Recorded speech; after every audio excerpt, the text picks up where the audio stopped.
शिवाय गुरवे नमः। शिवाय गुरवे नमः। शिवाय गुरवे नमः। शिवाय गुरवे नमः।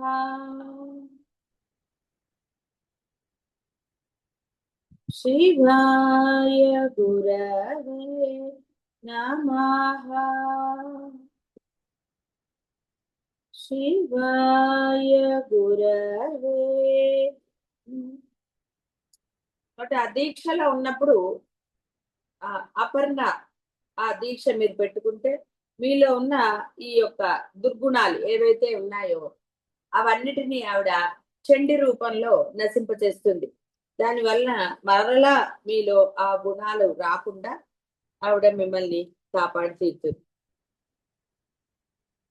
కాబట్టి ఆవిడ వైపు ఎక్కడా కూడా లోపం కానీ, నేను ఇది చేస్తాను ఇది చెయ్యనని కానీ, నువ్వు దుర్మార్గుడివి లేకపోతే నువ్వు మాట వింటా ఇలాంటివన్నీ ఏమీ లేవు. నో డిస్కషన్స్ ఆవిడ దగ్గర. నువ్వు పట్టుకునే విధానాన్ని బట్టి నీకు సద్యహ అన్నారు. అందుకని వెంటనే నీకు ఇస్తుంది ఆవిడ. అందులో ఏమీ సందేహం లేదు, అనుమానించాల్సింది.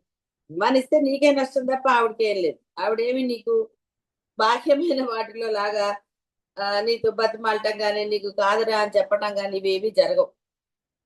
ఆవిడ చేసేది ఆవిడ చేస్తుంది. నువ్వేం చేస్తున్నావో నీకు తెలిసినప్పుడు ఆవిడ చేసేది కూడా నీకు అనుభవంలోకి వచ్చి తీరుతుంది. దీనికి నమ్మకం అనేది అసలైనది. ఆ నమ్మకం నీకు ఉండి తీరాలి. అమ్మ నన్ను రక్షించి తీరుతుంది, ఇందులో సందేహం లేదు అనేది కనుక నీకు ఉంటే ఆవిడ రక్షించి తీరుతుంది. ఎలా రక్షిస్తుంది అనేది నీకు అనవసరం. ఆ సమయానికి దాని నుంచి నిన్ను ఆవిడ రక్షించి తీరుతుంది. బట్ ఈ విధంగా ఎప్పుడైతే ఆ అమ్మని దీక్షగా అపర్ణ అంటే చెప్పాను కదా, అలా మీరు ఆకులు అలములు తినక్కర్లేదు, ఎక్కడికో వెళ్ళి తపస్సులు చేయక్కర్లేదు. మనసుని ఆవిడ యందు లగ్నం చేయాలి. ఇక్కడ ముఖ్యమైనది ఆ ధర్మం. ఏది మీ యొక్క ఈ వ్యవహారాలు, అనవసరమైన వ్యవహారాలు దీక్షా సమయంలో మానండి. అనవసరమైన వ్యవహారాలు ఏవో చెప్పాల్సిన అవసరం లేదు, ఆవశ్యకత అసలు ఏమి ఉండదు. ఎందుకంటే మీకే తెలుసు ఒక దైనందిన మీ జీవితంలో ఎన్ని అనవసరమైన పనులు చేస్తున్నారో, అనవసరమైన వ్యర్థ ప్రసంగాలు జరుగుతున్నాయో, ఇలా అన్ని కూడా మీకు తెలిసిందే. తెలియని వాళ్ళు ఎవరు లేరు. ఇక తెలిసి చేసేవాడికి చెప్పడం కూడా వ్యర్థమే కదా. కాబట్టి అనవసరమైనవి మానేసి దీక్షా సమయంలో ఏది వ్యవహారమో ఏది చెయ్యాలో నీ ధర్మంగా అది చేస్తూ నువ్వు గనక ఆ యొక్క దీక్షలో ఉంటే ఆవిడ ఆ చండికా రూపంలో చండ ముండాసుర నిషూధిని అన్ని దుర్గుణాలని ఆవిడ చక్కగా నిర్మూలించేస్తుంది. ఏమీ సందేహం లేదు, శేషం మిగల్చదు. అయితే ఏంటి కోపం రాదా లేదా ఇంకోటి అంటే అవసరమైనప్పుడు ఆ యొక్క కోపం వచ్చి తీరుతుంది క్షణికంగా. ఆ సమయానికి సందర్భానికి అవసరమైనప్పుడు ఆ కోపం అనేది ఉంటుంది. కాబట్టి చండ ముండాసుర నిషూధిని క్షరాత్మిక అన్నిట్లో ఉన్నది ఆవిడే అని తెలుసుకుంటే సరిపోతుంది. ఇవన్నీ కూడా చాలా సహజ గుణాలుగా నీకు అప్పుతాయని చెప్పడం. సర్వలోకేషి ఈ యొక్క మొదటి రూపం చెప్పారు కదా, మహత్తునకు ఆవిడే కారణం. ఆవిడే ఈ యొక్క బ్రహ్మాండంలో ఉన్నది. తర్వాత బ్రహ్మాండంలో ఉన్న సర్వ జీవరాశుల్లో కూడా అంతరాత్మగా ఉన్నది ఆవిడే. ఇక్కడ అన్యము లేదు. వీటిని అంటే ఆ యొక్క కాల పరిమితి అనండి, ఇంకోటనండి, వాడి కర్మలు ఇవ్వటం అనండి, అన్ని ఆవిడే. కాబట్టి సర్వలోకేషి, ఎన్ని లోకాలు ఉన్నాయో అన్నిటిని పాలించేది ఈవిడే. ఇంత ముందు కూడా మనకు ఒక నామం వచ్చింది. ఇక్కడ రిపీట్ అంటే సేమ్ రిపీట్ అవుతుందా అనడానికి లేదు. ఎందుకంటే ఈ బాహ్యమైన ఈ జీవుడికి బాహ్య అర్థాలే తొందరగా బుర్రకు ఎక్కుతాయంటారు, అంటే అర్థమవుతుంది ఓహో అని. అందువలన ఈ యొక్క అంటే మనకి భావార్థాలు ఇచ్చినప్పుడు వాళ్ళు అర్థాలు రాసినప్పుడు దీనికి అనుగుణంగానే రాస్తారు ఉపాసకులు. సూక్ష్మం అనేది ఉపాసించే వాడికి బాగా అర్థం, అందరికీ అర్థం కాదు. ఎందుకంటే వాడి బుద్ధి పరిమితికి లోబడింది. వాడు ఎంతసేపు తనకి ఏదైనా ఉపయోగం ఉందా లేదా చూస్తాడు. అర్థాలు కూడా అంతే. తనకు ఉపయోగపడుతుందా ఈ అమ్మవారు కానివ్వండి ఏవైనా సరే ఈ నామాలు? అలా ఎందుకంటే ధనం వస్తుంది అంటే మన ఇప్పుడు ఎవరో అదేంటది అమ్మవారి యొక్క లక్ష్మి అష్టోత్తరము ఇంకోటి ఏవో చెప్పారు, అవి చదివి తీరాల. అమ్మాయి అన్ని అంటే లలితాదేవిని తప్పకుండా చేస్తానండి, లక్ష్మిని కూడా చెయ్యాలా కంపల్సరీగా. భేదభావం ఉంటే చేసుకోవాలి. ఎందుకు లక్ష్మీదేవిని విడిగా నువ్వు ప్రార్థించాల్సిన అవసరం ఏముంది? అందరూ అమ్మలోంచి బ్రహ్మాండ స్వరూపిణి అని చెప్పిన తర్వాత మళ్ళీ విడిగా డబ్బు కోసం ఒకళ్ళు అలా అక్కర్లేదు. నీలో ముందు అభేదం రావాలి. ఈ భేదం నశిస్తే తప్ప నువ్వు ఒకరిని పట్టుకోలేవు, ఆ ఒక్కరు నీకు ఇవ్వరు. భేదం నశించగానే ఆ ఒక్కరు సర్వం నీకు ఇస్తారు. అసలు ఉన్నది ఒక్కటే అని చెప్తూ ఉంటే మళ్ళీ ఇలా అనుకోవటం ఎందుకు మనం? కాబట్టి ఇక్కడ మనం తెలుసుకోవాల్సింది ముఖ్యంగా అభేద స్థితికి రావాలి. ధర్మంగా ఉన్నవాడికి వస్తుంది. ధర్మంగా ఉన్నవాడు సమత్వ బుద్ధి అన్నారు, చాలా సార్లు చెప్తారు మనకి భగవద్గీతలో. సమత్వ బుద్ధి, సమత్వ బుద్ధి. ధర్మంగా ఉన్నవాడికే సమత్వ బుద్ధి వస్తుంది. అలా ఆలోచించగలిగిన వాడే ఎవరినైనా కూడా ఒకే దృష్టితో చూడగలుగుతారు. తర్వాత అందరిలో ఉన్నది ఆ పరమాత్మే అని తర్వాత అనొచ్చు. ముందు అసలు నీ బుద్ధి సరిగ్గా ఉంటే ఒరే ఇలాగా అలాగా అని చెప్పచ్చు. బట్ ఇక్కడ సర్వలోకేషి, అన్ని లోకాలు, ఊర్ధ్వ లోకాలు, సప్త పాతాళ లోకాలు. కాబట్టి ఇవన్నీ పైన అంటే ఊర్ధ్వము ఇవి కలిపితే 7 14 లోకాలు. స్వర్గ మత్య పాతాళ లోకములకు పరమేశ్వరి పరిపాలన కర్త్రి. కాబట్టి తద్ అధివాసులకు దేవ మానవ దానవాదులచే పూజింపబడుతుంది. కాబట్టి సర్వలోకేషి అంటే పాతాళంలో రాక్షసులు ఉన్నారు అంటారు. కనపడకుండా ఉండేది రాక్షస గుణమేనండి. ఇక్కడ ఏదో లోకాలంటే వేరే ఉన్నాయి, ఊర్ధ్వ లోకాలండి. కాబట్టి ఊర్ధ్వలోకం పైన.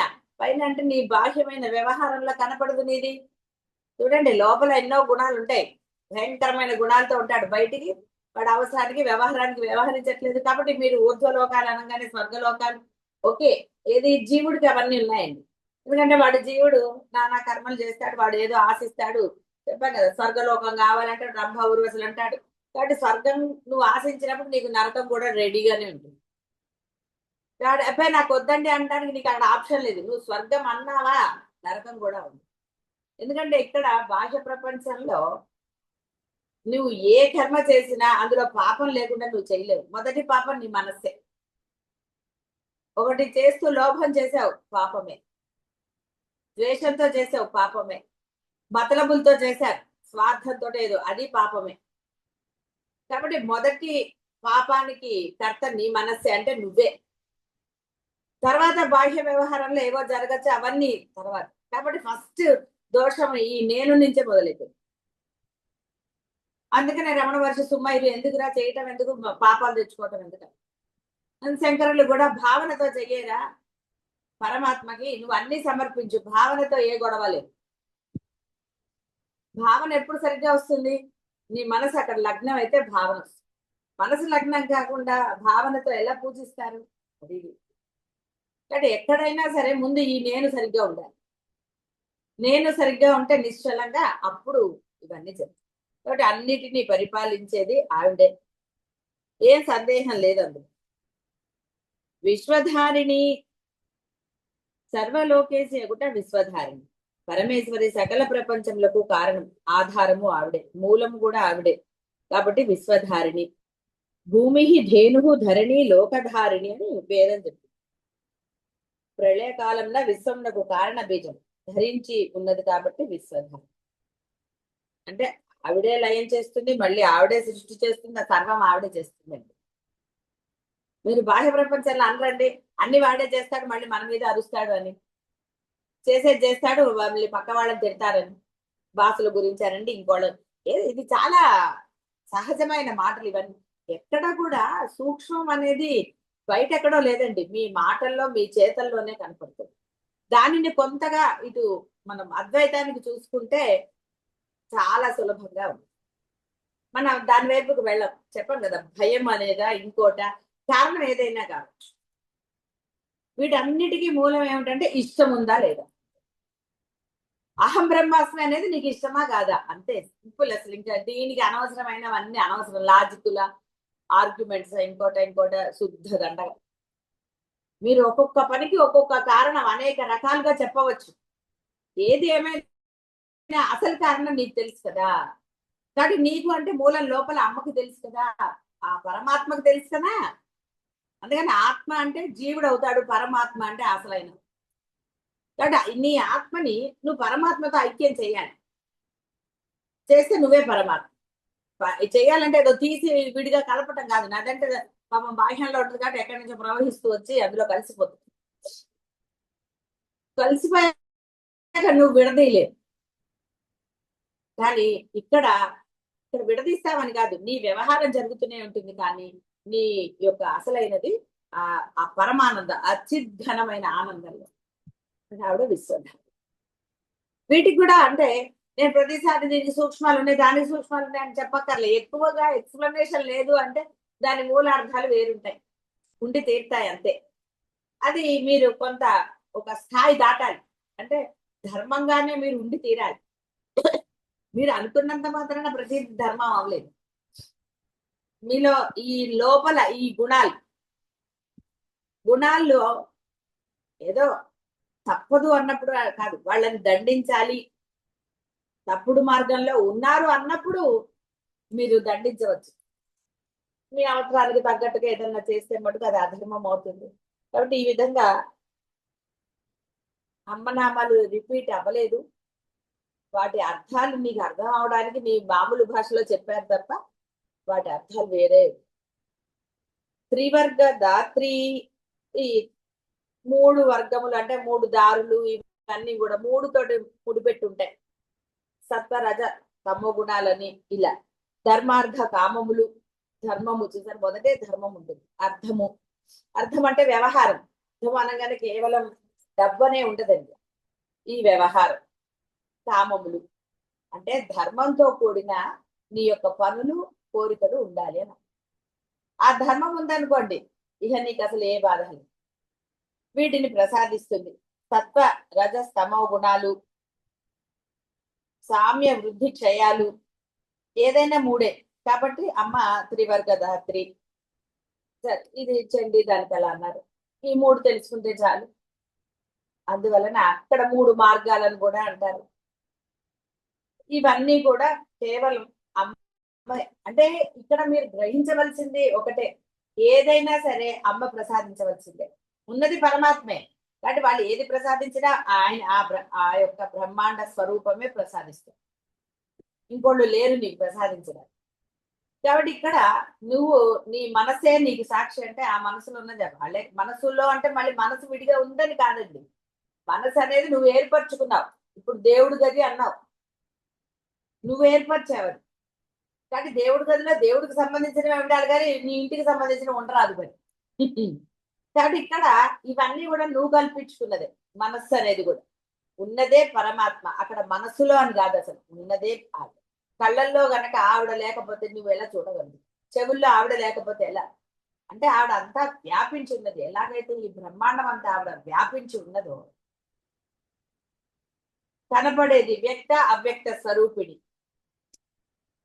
అలా అక్షర అక్షర అన్నిట్లో ఆవిడే ఉంది. ఎక్కడ డౌట్ ఏం లేదు. వేదంలో చక్కగా క్లియర్ గా చెప్పారు, ఆవిడే చెప్పారు. కాబట్టి అన్ని ఆవిడ ప్రసాదించారు. నీ యొక్క వ్యవహారాన్ని బట్టి నీకు వస్తాయి. అందుకనే ధర్మ అసలు ఇక్కడ సత్వరజ గుణాల కన్నా ముందర కూడా ధర్మము, అర్థము, కామము.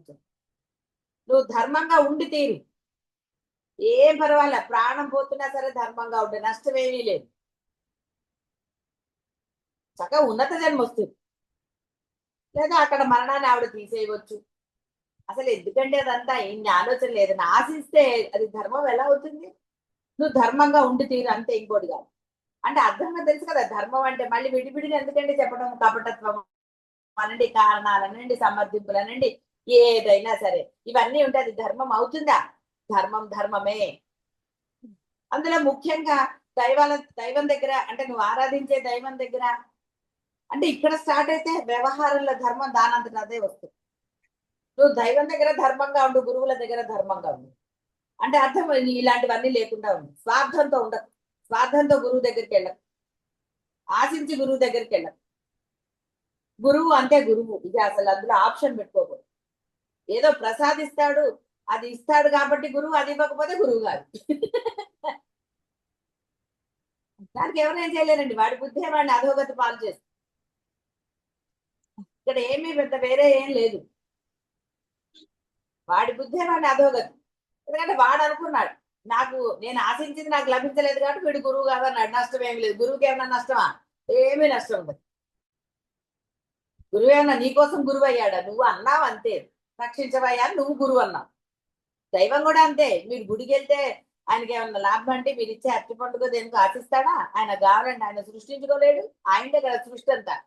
తొక్క కూడా ఆయనే, అన్ని ఆయనే. కాబట్టి ఇక్కడ మనం గుడికి వెళ్ళి మనం ఏదో ఉద్ధరిస్తున్నామని మనం భావించరాదు. నేను కాబట్టి ₹1,00,000 డొనేట్ చేశాను అనే అహంకారం వస్తే దానంత మహాదోషం ఇంకోట్లేదు. మీరే అని అడిగితే ఆవిడ ఏం మాట్లాడదు కాబట్టి వీడు నేను అనే అహంకారంతో ఊరేగుతున్నాడు.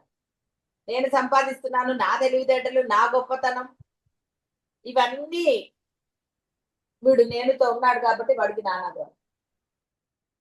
ఒరే ఆ నేనురా, నువ్వెక్కడి నుంచి వచ్చావు నేను లేకపోతే అని ఆవిడ అంటే ఎక్కడ ఇది చేస్తారండి? ఇంకా ఉందా మాటలు? కాబట్టి సర్వము ప్రసాదించేది ఆవిడ. విశ్వధారిణి, కర్త కారణం అన్ని ఆవిడే. ఆవిడ ప్రశ్నించే హక్కు అంటే నీకు ఆ సమర్థత ఏది అసలు? నువ్వు ఆ స్థాయికి ఎదిగావా? ఏమిటమ్మా అని అడిగే స్థాయికి నీకు ఎక్కడుంది అసలు? లేనే లేదు. శుభగా సౌభాగ్య స్వరూపమే ఆవిడ. భగం ఐశ్వర్యం మాహాత్మ్యం జ్ఞాన వైరాగ్యయోనిషు యశో వీర్య ప్రయత్నించ శ్రీధర్మ విముక్తిషు. కాబట్టి అన్ని ఆవిడే ప్రసాదిస్తుంది. శుభగా శుభములను ప్రసాదిస్తుంది. అన్ని జ్ఞాన వైర ధర్మార్థ కామ మోక్షాలని చెప్పలేదండి. ఇక్కడ ధర్మార్థ కామానికి ఆపేశారు. ఎందుకంటే నువ్వు ఇలా ఉంటే నీకు లభించేది మోక్షం కాబట్టి ఇక్కడ ఈ అర్థంలో చెప్పలేదు. చివరికి చెప్పలేదు. అదేమిటండి మోక్షం చివరికి కాబట్టి ఇదంతా అదిరా, నువ్వు ఇలా ఉంటే నీకు లభించేది మోక్షమే. అదే బ్రహ్మస్థితి. నువ్వు ధర్మంగా ఉండు, నీ కోరికలు నీ వ్యవహారం ధర్మంగా ఉంటుంది అంటే అర్థం నువ్వు బ్రహ్మస్థితిలోనే ఉన్నావు. అంతేగాని ఇది తర్వాత అది, అది తర్వాత అది కానే కాదు. అలా అయితే అమ్మవారు ఎందుకండి? ఏం అక్కర్లేదు. నువ్వు ఒక్క ధర్మంగా ఉండు చాలు, మిగతా ఆవిడ చూసుకో. పూజ్యతేయ అసురై సర్వైస్తాం చ ఏవ భజతే యతః. సురులచే భజింపబడినది. ఓ నేను అసురై అన్న క్షమ్యతాం. పూజ్యతేయ అసురై, ఇక్కడ అసురులు అని చెప్పలేదు, సురులు. వారిని భజించు అనుగ్రహించినది అగుట పరమేశ్వరి శుభగా. కానీ దేవతలను పూజించట్లేదు, వేరే దేవతలని అన్య దేవతలని పూజిస్తున్నారు కాబట్టి వాళ్ళ అంటే వాళ్ళు అనుగ్రహిస్తున్నారు అంటే ఈవిడ వల్లే వాళ్ళు నిన్న అనుగ్రహిస్తారు. బాస్ కదండి. ఇప్పుడు చిన్నవాళ్ళని ఎవరన్నా పట్టుకున్నారు అనుకోండి, వాడు వెళ్ళి బాస్కి రికమెండ్ చేస్తే ఆ బాస్ మీకు ఇచ్చేస్తాడు. ఇంట్లో కూడా చూడండి, పిల్లలు తండ్రితో భయం అంటే తల్లికి చెప్పి చేయరండి, నానమ్మలతో రికమెండేషన్లు చేసుకోరు. ఇది అంతే. ఆవిడ పర్వాలేదులేని నా భక్తుడే లోపాముద్ర భర్తమ్మ అనగానా ఓకే అయితే చెప్పేసే నా నామాలు వద్దాం అంటే ఇక్కడ ఏదో స్థాయి దిగజార్చటం ఏ అర్థము. తన భక్తులకు ఆవిడిచ్చే రెస్పెక్ట్ అనండి, గౌరవం అనండి, ఇష్టం అనండి. భక్త ప్రియా భక్త చిత్త కేకి ఘనాఘన అంటే ఎక్కడ ఆవిడేమి అలా మనం చేసిన అంటే జీవులు చేసినట్టుగా ఆవిడ చెయ్యదు. మన స్థాయికి ఆవిడ దింపరాదండి, మనం ఆ స్థాయికి వెళ్ళాలి కానీ ఆవిడ మన స్థాయికి దింపరాదు. శుభ విశేషాలు చరము అచరము. దేవతలకు సౌభాగ్యకరియు ముక్తి ముక్తులను ప్రసాదించే ఒక పరమేశ్వరిని భక్తియుతంగా ఆరాధించుట అందరికీ శుభప్రదమే. ఇదే చరము. లవణ సరే శ్లోకం ఓకే. ఈ బెల్లము తాటి అంటే చెరుకు వృక్షాలు ఇవన్నీ అంటే కొన్ని ఇవి చెప్పారు, జీలకర్ర లాంటివి. దాని వికృతులు గాని కుసుంభ పుష్పము, కుంకుమ, లవణము ఇవి స్థావరములకు సౌభాగ్య అష్టకాలు. ఇవి 8 చెప్పారు ఇక్కడ. పరమేశ్వరి వీటి స్వరూపం కాబట్టి ఆవిడ వీటిల్లో కూడా ఉంది అని. ఇవేమి నడవలేవు కదండి పాపం. చరము అచరం అని 2 చెప్పారు. ఈ 8 మీకు ఎందుకండి అనవసరంగా, అంటే ఇప్పుడు వాటిని పూజిస్తూ కూర్చుంటారేమో అని ఒక ఇది. దేవతలకు సౌభాగ్యకరం అంటే వాళ్ళకే ఇస్తుంది అని కాదు. మీరు దేవతల్ని పూజిస్తున్నారు కదండి. సోమవారం ఒకళ్ళు, మంగళవారం ఒకళ్ళు అంటారు, డబ్బుకు ఒకళ్ళు అంటారు, ఇంకో దానికి ఇంకోళ్ళు అంటారు, రకరకాలుగా పెట్టుకున్నారు కదా. కాబట్టి వాళ్ళకి ఆ యొక్క సౌభాగ్యము అంటే నీకు వరాలను ఇచ్చే సౌభాగ్యాన్ని ఆవిడ ఇస్తుంది అని అర్థం. త్రయంబక శివ అనబడు పరమేశ్వరి చంద్ర సూర్యాగ్నులను 3 నేత్రములుగా, చంద్రుడు, సూర్యుడు, అగ్ని 3 నేత్రములుగా కలదు. అందుకని త్రయంబక అంటారు. 3 కలిసి త్రయంబకం యజామహే అను మంత్ర ప్రతిపాదితమగు మృత్యుంజయ స్వరూపిణి. త్రిమూర్తులకు, త్రిలోకములకు, త్రిగుణములకు, సకల త్రిత్వములకు జనని. భూత వర్తమాన భవిష్యత్తులను 3 కాలములు ఆవిడకి తెలుసు. ఆవిడ ఏర్పరిచింది. నేను ఎప్పుడో చేసా ఆవిడ మర్చిపోయి ఉంటుంది అనడానికి లేదండి. మీ పుట్టినప్పుడు కాదు, మీ పుట్టక ముందు కూడా, మీరు పుట్టక ముందు కూడా మీరు ఏ జన్మలో ఏమిటి ఆవిడకి తెలుసు. అప్పటికి కూడా మీరు 86 లక్షల జన్మలు ఎత్తిన ఆవిడ దగ్గర లిస్టు. ఆవిడేమి చూడక్కర్లే. ఆవిడకి అలా అంతా ఆవిడే అయినప్పుడు మళ్ళీ ఇంకా ఆవిడ గుర్తు తెచ్చుకోవటమో, రికార్డ్స్ మెయింటైన్ చేయటం అనేది ఉంటుందా? అలా ఏమి అంటే నువ్వు పొరపాటు పడకరా, ఆవిడ దగ్గర ఉందో లేదో అని నువ్వు పారేసుకోవచ్చేమో, ఆవిడ పారేసుకో. త్రిగుణాత్మిక త్రయంబక ఒకటయే త్రిగుణాత్మిక. సత్వ రజ ఈ అంటే కలిపి ఉంటుంది కాబట్టి రజహ అన్నదానికి స్తమములు అని చెప్పేశారు. కాబట్టి తమో గుణం అని అది.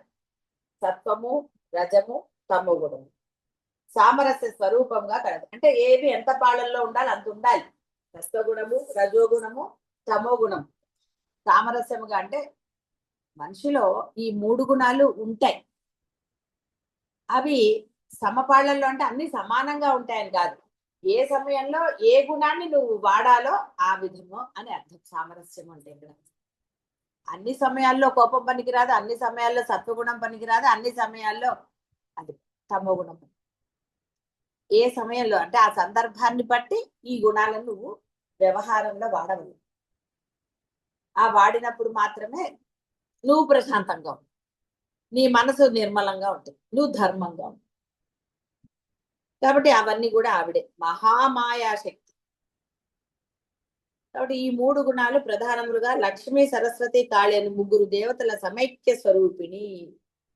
కాబట్టి సమైక్య స్వరూపిణి సత్వ, రజస్తమో గుణం. ఏమంటే వీటికి ఎలా అన్వయించుకోవాలి? నీకు ఎందుకండి అన్వయించుకోవడం, వదిలేరాదు. లక్ష్మీదేవి తెలుసు కదా ఏంటి ఇస్తుందో, సరస్వదేవి ఇస్తుందో తెలుసు, కాళీ రూపం తెలుసు, రజోగుణము తమ. కాబట్టి వాటిల గురించి అంటే ఇక్కడ నీకు క్లియర్ గా చెప్తుంది, ఒరే నువ్వు లక్ష్మీదేవి, సరస్వతి ఇంకా వేరే ఏదన్నా ఆరాధిస్తున్నావో అవన్నీ కూడా నేనేరా. సమైక్య రూపము నాలోంచి వచ్చిన వాళ్ళే వాళ్ళందరూ. ఉన్నది ఒకటే బ్రహ్మాండం. దాన్ని రూపం జపిస్తే నువ్వు ఆరాధించే దైవం అవుతుంది. మిగతా దైవాలన్నీ ఆ దైవం నుంచి వచ్చినవే. ఇది చాలా క్లియర్ కట్ గానండి. ఈ దృఢ విశ్వాసం నీలో ఉండాలి. నేను ఆరాధించే దైవమే పరదైవము, దీనిని మించిన దైవము లేదు. ఈ దైవము నాకు సమస్తము ప్రసాదిస్తుంది అన్నా, అయితే ఇక్కడ ప్రసాదిస్తే నువ్వు ఆశించిందని కాదు, నాకు శుభాలు శుభాలను నాకు శ్రేయస్సుని కలగజేస్తుంది అన్న దృఢ విశ్వాసం నీలో ఉండాలి. నువ్వు ఎవరినైనా పట్టుకో. కాబట్టి ఆ అమ్మ నీకు గురువుని ప్రసాదించవచ్చు, గురువు లేకపోయినా నీకు అన్ని ప్రసాదించవచ్చు. చెప్పండి, రమణ మహర్షి గురువు ఎక్కడున్నారు? పరబ్రహ్మమే. ప్రహ్లాదుడికైనా అంటే అలా పెరివారంటే ఆయన పీఠాధిపతి కాబట్టి ఆయన ఆ శివారాధన చేశారు. అమ్మ ఆరాధన తప్పదని, ఎందుకంటే పీఠాధిపతి ఆయన ధర్మాన్ని ఆయన ఆచరించారు. కానీ ఇక్కడ ఆ విధంగా ఎప్పుడైతే నీవు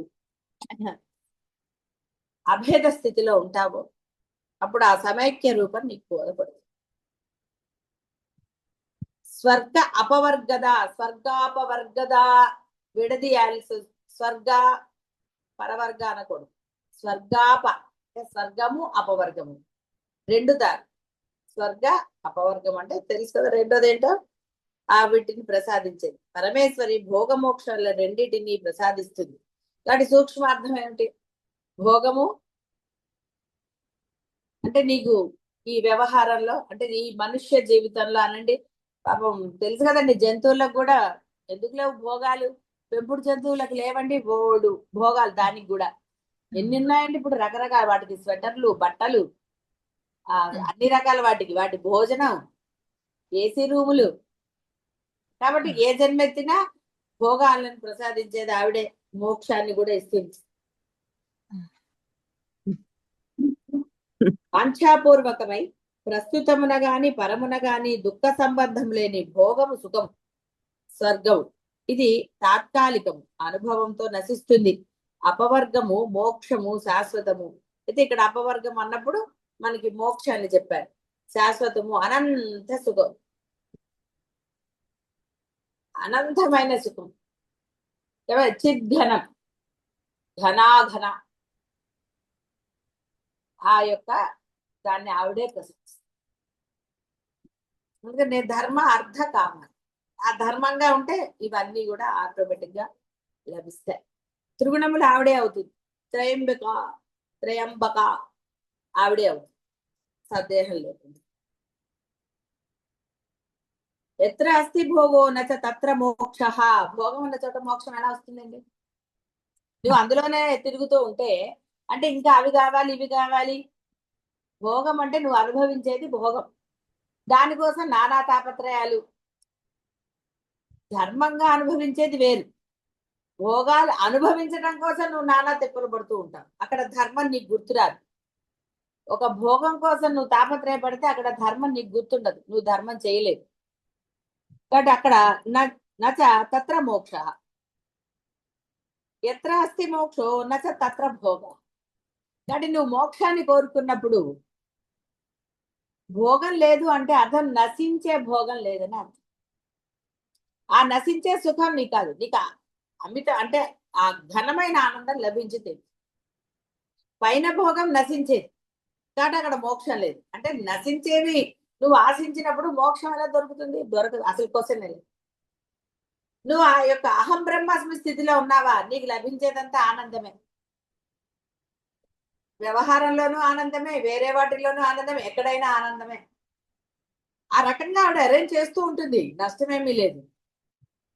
శ్రీ సుందరీ సేవ తత్పరాణం భోగశ్చ మోక్షశ్చ తరస్థయేవా. అరచేతుల్లో. అంటే వీళ్ళు భోగాలు అనుభవిస్తారు, అంటే బాహ్య ప్రపంచంలో వ్యవహారంలో కూడా అన్ని కూడా ఆనందమైనవే అనుభవిస్తూ ఉంటారు. ఇక్కడ అనుభవిస్తారు అనగానే ఏవో కోట్లు ఉంటాయి, లేకపోతే అంత లగ్జరీసే ఉంటాయని భావించరాదు. ఏది ఉంటే వాడికి ఆనందం ఉంటే అవన్నీ ఇచ్చేస్తున్నారు. రమణ మహర్షికి ఇవ్వలేదండి, అన్ని ఆయన కోరుకున్నాడా? ఆయన ఆ స్థితికి ఆయనకి ఏది అవసరమో అవన్నీ ఆవిడ లభించాయి. ఆయన ఏమీ కోరుకోలేదు, నాకు ఇది కావాలి అది కావాలి. అలా నేను లభిస్తున్నాయి కదా అని ఆయన వాటిని ఆశించలేదు. నాకు అవి అక్కర్లేదు బొమ్మన్నాడు.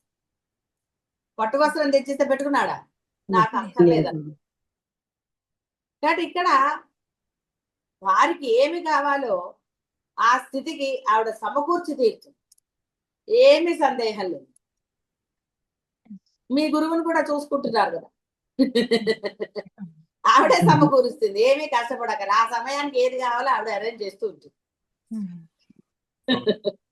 కాబట్టి కరస్తాయి, భోగశ్చ మోక్షశ్చ కరస్తాయి. అంటే అది ఇస్తుంది, ఆనందాన్ని ఇస్తూ ఉంటుంది. వ్యవహారంలో ఏదైనా ఆనందమే, అన్నిటికీ ఆనందం. అంటే ఏంటండి, ఏదో నవ్వుతూ ఎగురుకుంటూ అలానే తృప్తి. ఇది లేదు అన్న చింతే లేదు, ఆశించడం అనే ఇదే లేదు. ఏదున్నా కూడా ధర్మమే. ధర్మం లేకపోతే ఎలా కోపడతారంటే అవతల వాళ్ళని, కఠినంగా వ్యవహరించడం ఎంత కష్టం. కాబట్టి ఆవిడని గనక ఆ అంటే సేవ తత్పరాణం, తత్పరులు అంటే ఇక అన్యము లేదని భావించటం. చెప్పాం కదా, ఇక సరెండర్, అలా సరెండర్ అన్న. అది గురువుగా దైవానిగా నీ ఇష్టం. ఇక్కడేమి కంపల్షన్ అంటూ లేదండి. కానీ నువ్వు ఎవరిని పట్టుకున్నావో ఆ దైవమే పరదైవం మనం. నువ్వు పట్టుకున్న గురువు సద్గురువా కాదా చూసుకో. ఎలా తెలుస్తుందండి? తెలుస్తుంది. నీకెందుకు అదంతా? నువ్వు పట్టుకో. ఎలా పట్టుకోవాలని చెప్పారో అలా పట్టుకో. గురువులో ఉన్నది కూడా ఆవిడే కదా, ఆవిడ చూసుకుంటుంది దాని సంగతి. అందువలన తత్పరాణం,